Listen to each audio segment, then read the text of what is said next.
اس ماہ مبارک میں حضرت سیدنا ابراہیم خلیل اللہ علی نبی جنا علیہ السلام کی سنت مبارکہ قربانی کی صورت میں ادا کی جاتی ہے۔ حضرت ابراہیم علیہ السلام کو رب نے اپنا خلیل بنایا۔ قرآن پاک میں کئی مقامات پر حضرت ابراہیم علیہ السلام کا ذکر خیر فرمایا گیا۔ متعدد مقامات پر اللہ تبارک و تعالیٰ نے حضرت ابراہیم علیہ السلام کی عظمت اور شان کو بیان کیا۔ سورہ بقرہ کی آیت نمبر 124 اللہ تبارک و تعالیٰ نے حضرت ابراہیم علیہ السلام کو جو مقام اور منصب عطا فرمایا اس کی وجہ ذکر فرمائی۔ فرمایا وَإِذِ ابْتَلَىٰ إِبْرَاهِيمَ رَبُّهُ بِكَلِمَاتٍ، اور یاد کرو جب ابراہیم کو اس کے رب نے چند باتوں کے ذریعے آزمایا۔ فَأَتَمَّهُنَّ، تو انہوں نے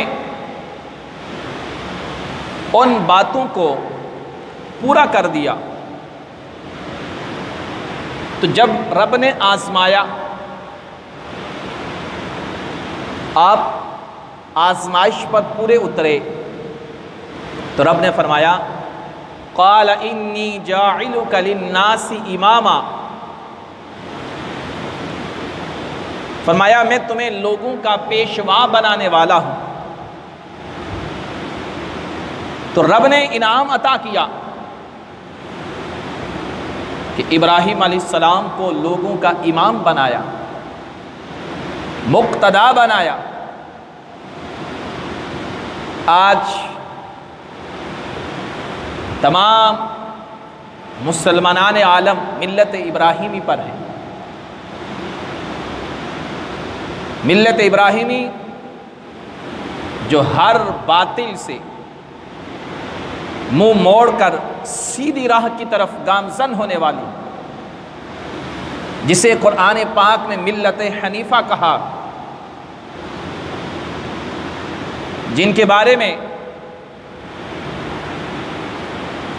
اللہ تبارک و تعالیٰ نے سورہ مریم میں فرمایا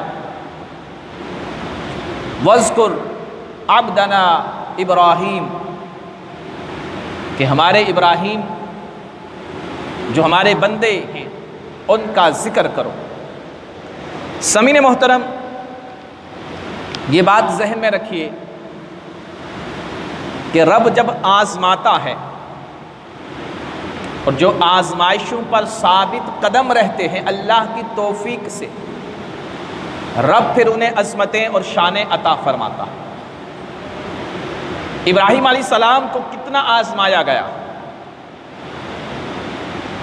آپ ابراہیم علیہ السلام کا پورا واقعہ پڑھیے، آپ کی پیدائش سے لے کر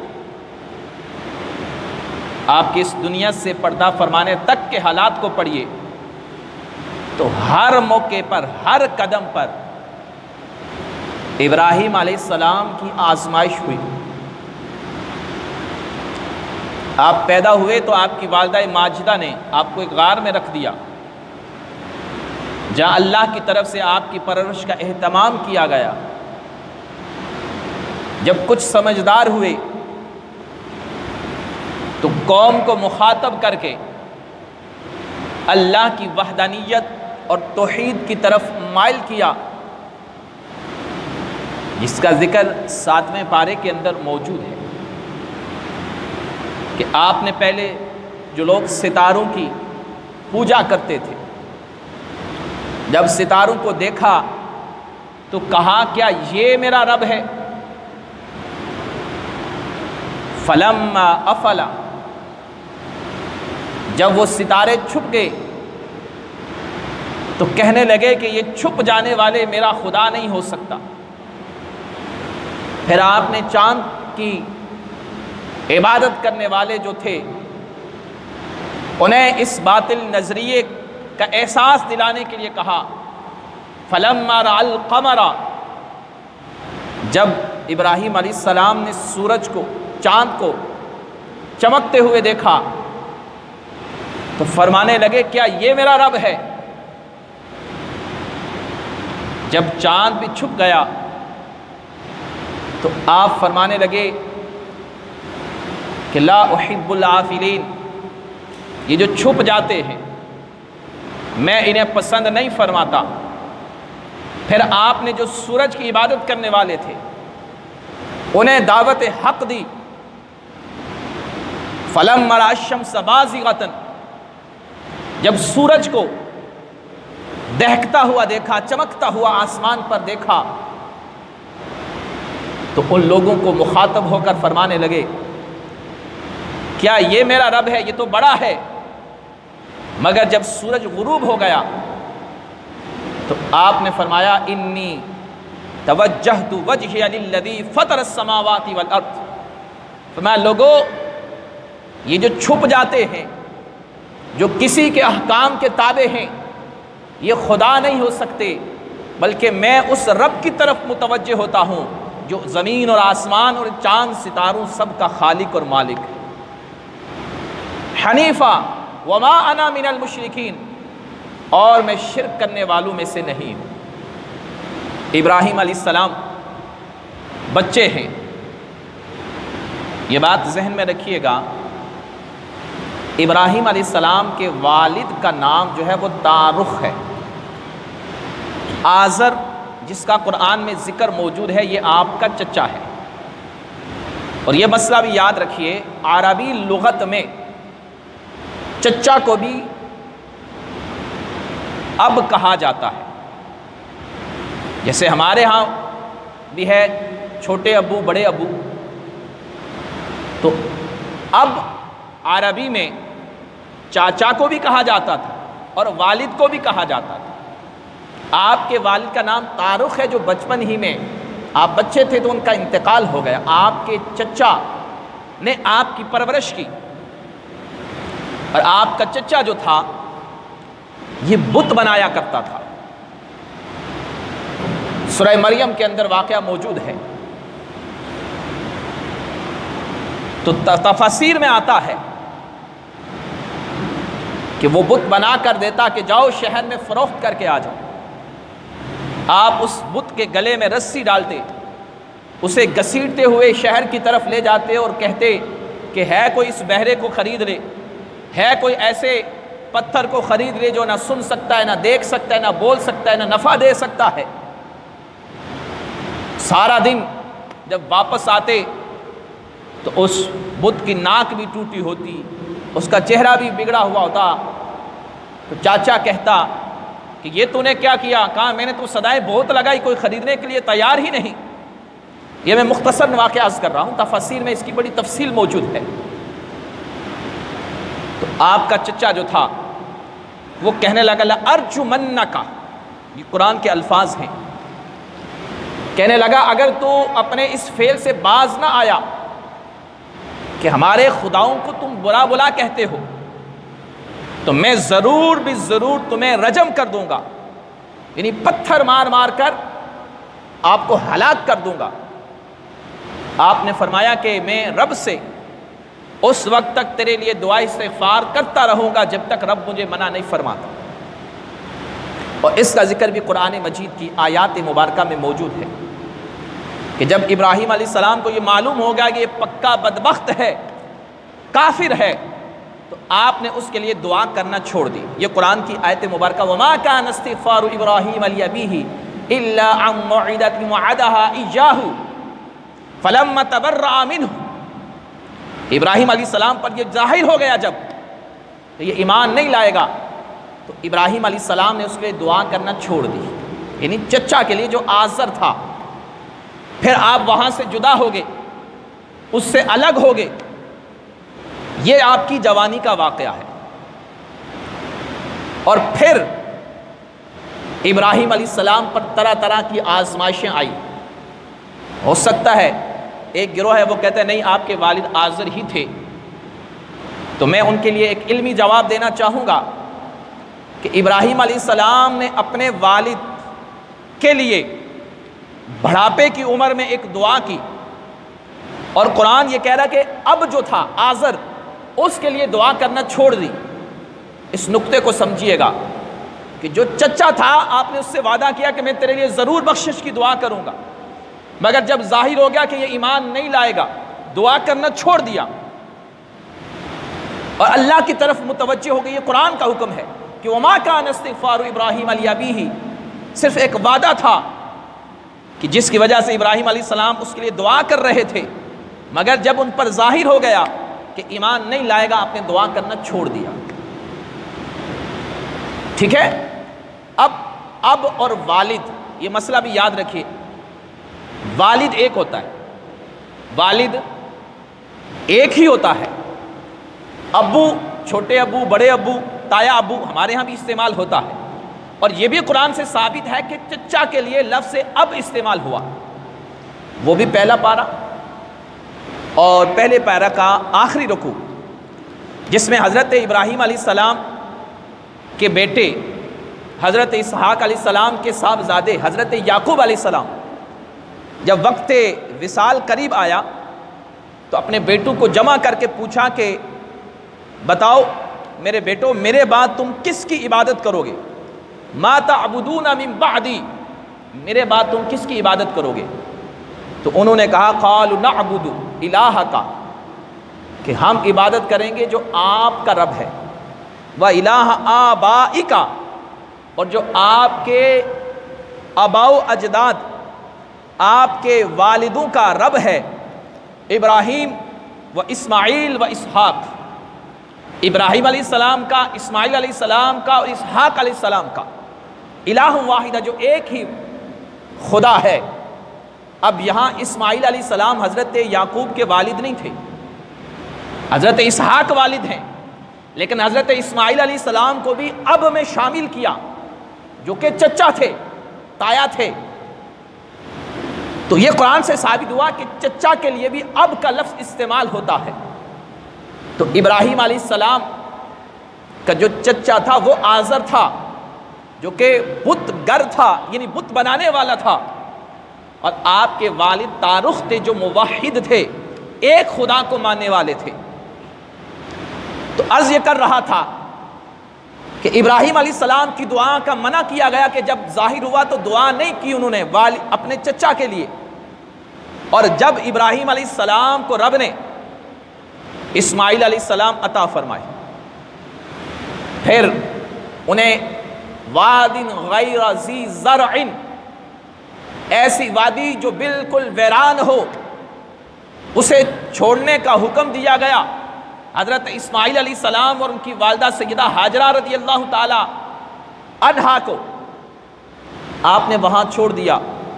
آب زمزم والا واقعہ پیش آیا، صفا و مروہ کے درمیان جو سعی ہم کرتے ہیں، یہ وہ سیدہ ہاجرہ رضی اللہ تعالی عنہا پانی کی تلاش کے لیے صفا سے مروہ، مروہ سے صفا 7 چکر لگے، اور میلین احدرین، جو 2 سبز بتیاں ہیں جن کے درمیان میں بھاگا جاتا ہے، یہ پہاڑی سے نیچے جگہ تھی. تو حضرت اسماعیل علیہ السلام کو رکھ کر جب وہ آنکھوں سے اوجھل ہوتے تو وہاں سے بھاگ کر جاتی، پھر پہاڑی پر چڑھتی تو انہیں وہ دکھائی دیتے. تو یہ حضرت ہاجرہ رضی اللہ تعالیٰ عنہ کا واقعہ. پھر اسماعیل علیہ السلام بڑے ہوئے، کعبۃ اللہ کی تعمیر کی اسماعیل علیہ السلام اور حضرت ابراہیم علیہ السلام نے. پھر حضرت اسحاق علیہ السلام بھی عطا کیے گئے. حضرت ابراہیم علیہ السلام کو اولاد کب عطا کی گئی؟ اس نقطے کو سمجھے کہ آتا ہے کہ کم از کم جو روایت ہے کہ 90 سال آپ کی عمر تھی جب حضرت اسماعیل علیہ السلام عطا کیے. 90 سال عمر، اور آپ کی زوجہ کی بھی اس سے زیادہ عمر تھی. اور یہ بھی قرآن مجید میں سورہ ہود کے اندر واقعہ موجود ہے، سورہ زاریات کے اندر واقعہ موجود ہے، اور کئی مقامات پر سورہ صافات کے اندر بھی موجود ہے کہ آپ نے یہ دعا فرمائی ربی حب لی من الصالحین، کہ رب مجھے نیک صالح اولاد عطا فرما. 90 سال کی عمر میں حضرت ابراہیم علیہ السلام کے ہاں اولاد ہوئی.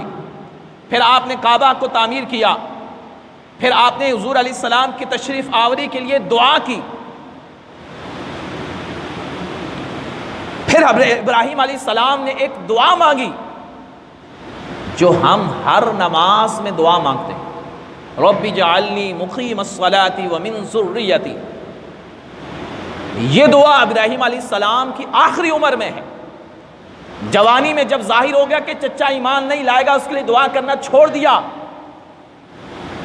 اور پھر یہ دعا ابراہیم علیہ السلام کی بتا رہی ہے کہ آپ نے اپنے والد کے لیے مغفرت کی دعا کی، ربنا اغفر لی ولوالدی، اے اللہ میری بھی مغفرت فرما اور میرے ماں باپ کی بھی، ماں بھی اور باپ دونوں کے لیے مغفرت کی دعا کی۔ تو اس سے یہ استدلال ہوتا ہے کہ ابراہیم علیہ السلام آخری عمر میں جب اپنے والد کے لیے دعا فرما رہے ہیں، اور اس سے قبل انہوں نے دعا چچا کے لیے مانگنا چھوڑ دی تھی، تو معلوم ہوا کہ آپ کے والد اور ہیں اور چچا اور تھے۔ تو لفظ ابی کا جو اطلاق قرآن میں ہوا ہے آزر کے لیے، یہ چچا کے لیے استعمال ہوا ہے۔ تو ابراہیم علیہ السلام کو آزمایا گیا، سامعین محترم کتنا آزمایا گیا۔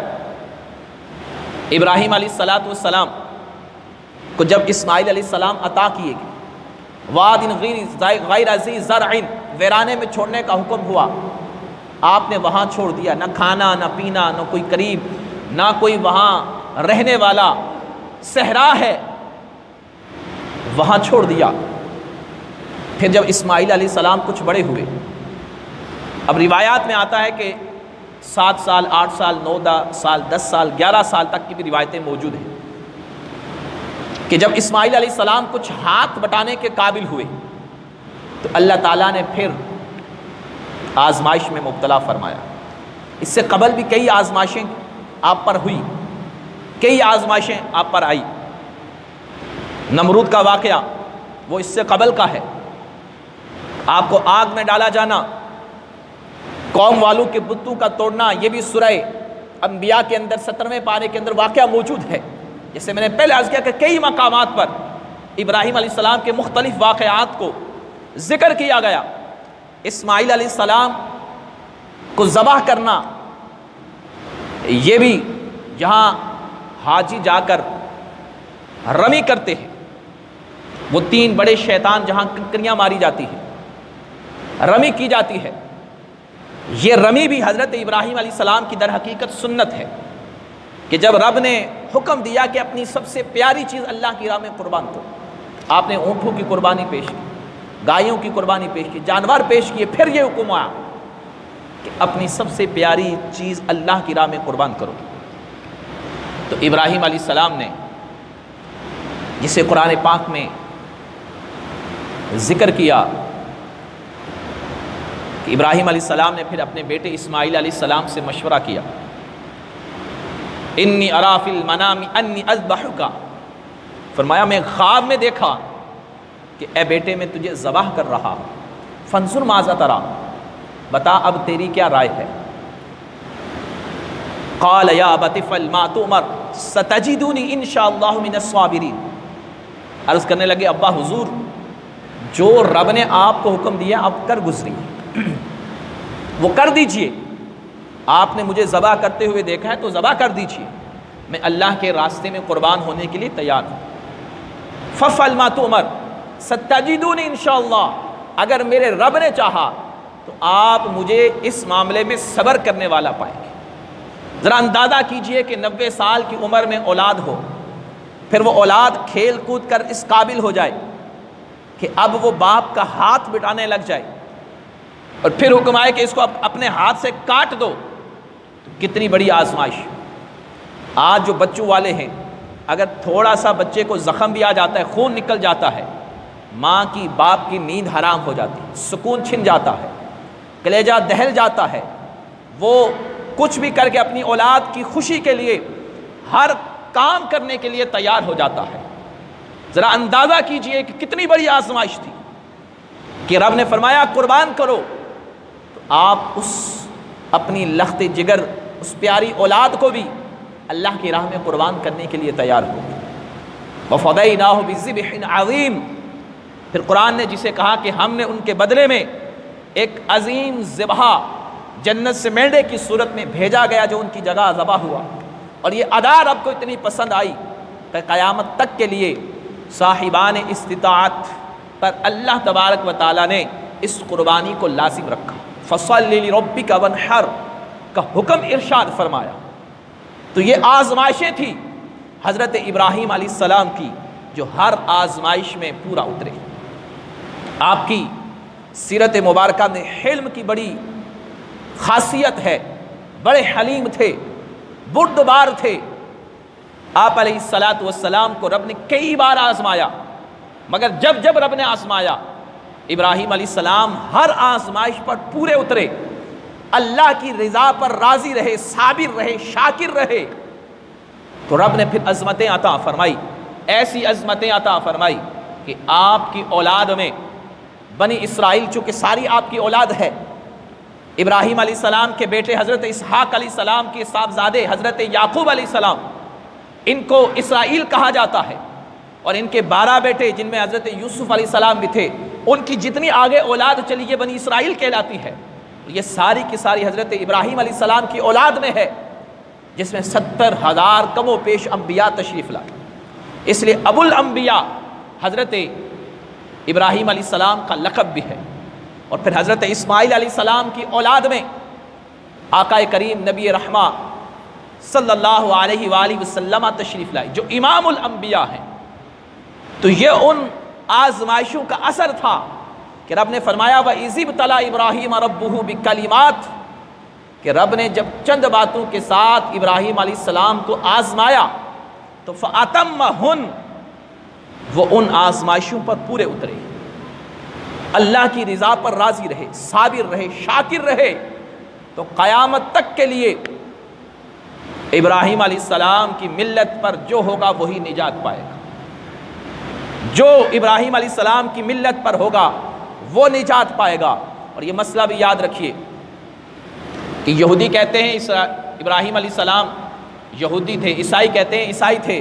قرآن نے اس نظریے کے بعد رد فرما دیا، فرمایا ما کان ابراہیم یہودیا ولا نصرانیا، ابراہیم علیہ السلام نہ یہودی تھے نہ نصرانی تھے، ولکن کان حنیفا مسلما، لیکن وہ سیدھے مسلمان تھے جو ہر باطل سے منہ موڑنے والے تھے۔ تو ملت ابراہیمی پر اسلام کے پیروکار ہیں، اور ابراہیم علیہ السلام کی سیرت ہمارے لیے بڑی اہم ہے۔ قرآن مجید میں کئی مقامات پر واقعات موجود ہیں جنہیں اگر جمع کر کے بیان کیا جائے ایک خوبصورت گلدستہ بن جاتا ہے کہ ابراہیم علیہ السلام کی سیرت کے وہ پہلو آج ہم مسلمان جن سے غافل ہیں۔ ہم قربانی تو بڑے اہتمام کے ساتھ کرتے ہیں، مگر قربانی کے مقصد سے ہم غافل ہوتے ہیں۔ قربانی تو ہم جانور کی پیش کرنے کے لیے تیار ہوتے ہیں، مگر نفس کو قربان کرنے کے لیے، نفس کو ذبح کرنے کے لیے ہم تیار نہیں ہوتے۔ ہم سستی کاہلی کو کاٹ کر پھینکنے کے لیے تیار نہیں ہوتے۔ ہم ابراہیم علیہ السلام کے بارے میں آتا ہے کہ لفظ اللہ سے انہیں ایسی محبت تھی کہ ایک بندے کو جو فرشتہ تھا در حقیقت انسانی شکل میں وہ اللہ کہتا، اس کے لفظ اللہ میں ایسی چاشنی تھی کہ آپ کے پاس ایک بڑا ریوڑ تھا جانوروں کا، کہا کہ مجھے ایک بار اللہ کی تعریف سناؤ۔ وہ کہنے لگا یہ سارے جانور لوں گا پھر اللہ کی تعریف سناؤں گا۔ آپ نے فرمایا ٹھیک ہے لے لو۔ اس نے اللہ کہا، آپ کو وہ لذت اور چاشنی آئی، پھر آپ نے فرمایا اور اللہ کا ذکر سناؤ۔ آپ کے پاس بکریوں کے ریوڑ تھے، کہنے لگا یہ ساری بکریاں لے لوں گا پھر اللہ کا نام سناؤں گا۔ آپ نے فرمایا کوئی مسئلہ نہیں، لے لو، مجھے اللہ کا ذکر سناؤ۔ اس طرح آپ نے سب کچھ قربان کر دیا اور فرمایا مجھے اپنے رب کا ذکر سناؤ۔ یہ ہے رب کے ذکر کی چاشنی۔ اور آج ہمیں ہماری مسجدوں سے صدائیں تو آتی ہیں۔ ابھی پچھلے حالیہ دنوں میں مسجدیں بند ہوئی تو ہم بڑے جوش میں آئے، ہم چھپ چھپ کر جمعہ پڑھنے کے لیے آتے تھے۔ ابھی فجر میں کھلی ہوتی ہے، ہم بستروں پر سوئے ہوتے ہیں، ہم بستروں سے آنکھ کھول کر اٹھ کے آنے کے لیے تیار نہیں۔ یہی مسجدیں ہیں، یاد رکھیے رب کی لاٹھی بڑی بے آواز ہے۔ یہ تھوڑا سا ہمیں جھٹکا ملا، ہمیں سنبھلنا چاہیے، ان مسجدوں کو ویران ہونے سے بچانا چاہیے۔ ہماری حالت پھر وہی ہوگی کہ فجر میں ہم 15 سے 20 لوگ اگر نماز میں آئیں، جمعے میں 1000 ہوں، تو مجھے بتائیے کہ صرف جمعہ فرض ہے کیا؟ صرف جمعے کی نماز فرض رہ گئی یار؟ خدا کے لیے خوف کیجیے، اللہ سے ڈریے، موت سے ڈریے، اس رات سے ڈریے، اس نیند سے ڈریے کہ آنکھ لگے تو صبح بستر سے اٹھے نہیں۔ کبھی ایسا ہوا تو بتائیے ہوگا کیا کہ رات کو تو سوئے صبح 11 بجے اٹھوں گا، پھر کام پر جاؤں گا، اور 11 بجے ہی نہیں، زندگی کے 12 بج گئے، تو کیا ہوگا؟